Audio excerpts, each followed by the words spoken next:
Buck Sexton, former NYPD intelligence analyst and CIA veteran, joins us now. Buck, good to have you with us tonight. Good to see you, Shannon.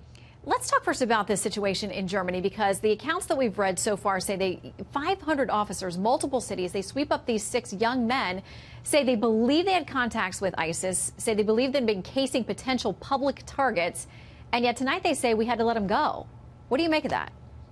It's highly unusual that you would have arrests involving hundreds of officers across multiple cities in Germany, and in a matter of hours, the story from the authorities to the press went from these are ISIS members who are part of an active cell looking to do essentially a replay of the Christmas market attack last year in Germany to we are letting them go. It just doesn't add up, Shannon. All I can say for it is that given the high tensions right now, the stream of threat reporting, all the chatter out there on jihadist sites, I think that both here and abroad in places like Germany, there's just a high level of tension and anxiety and concern among law enforcement that are tasked with trying to protect people from a mass casualty attack during the holidays, which we know the Islamic State wants to pull off and has pulled off in the past. Yeah, and they want us to think about it. We know that, too, because that's part of terror. They want us to be afraid and change our life patterns. I know that they think that if they instill fear in our society, it leads to underminings of our economy, of the very foundations and fabric of our society. One of the big problems you deal with as an intelligence analyst, whether in law enforcement or on the federal side of things, is that you have to be constantly sifting out what is just chatter, what is threat reporting that is meant to throw you off from what is a credible plot or a credible terrorist attempt to try and incur casualties. And that's also something we have to keep in mind right now, because given the streams of threat reporting coming in, all the stuff that's being published out there on the open source about the different venues that ISIS would like their adherents, not even necessarily people with any direct ties to the group, to strike specifically over the holidays, because they know there's greater concentrations of people in the streets. There's also just the symbolic value of attacking any Western country, America included, obviously, during our biggest period of holidays.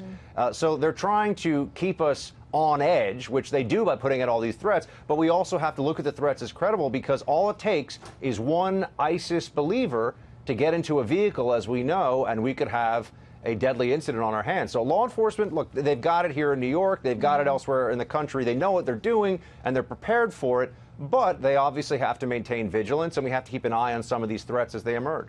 Yeah, and of course, New York City, no mistaking that it's a target 24/7, 365.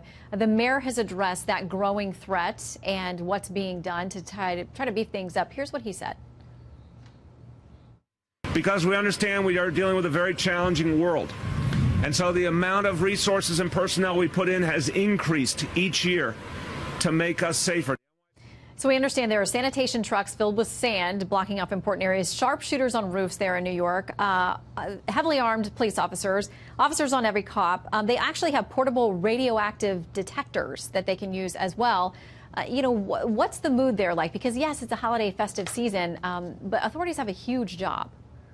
Well, in the case of New York, the NYPD Counterterrorism Division and Intelligence Division are among the best equipped to deal with these different threats and possibilities, which is good, because obviously New York City is among the very top terrorist targets in the world. They're specifically looking, Shannon, right now at trying to at least make a vehicle attack during the holidays, a mass casualty vehicle attack, something along the lines of what happened in Nice, France on Bastille Day not long ago, and has happened in other places in Europe, and happened here in New York City, but a matter of weeks ago on a holiday, on Halloween Eve.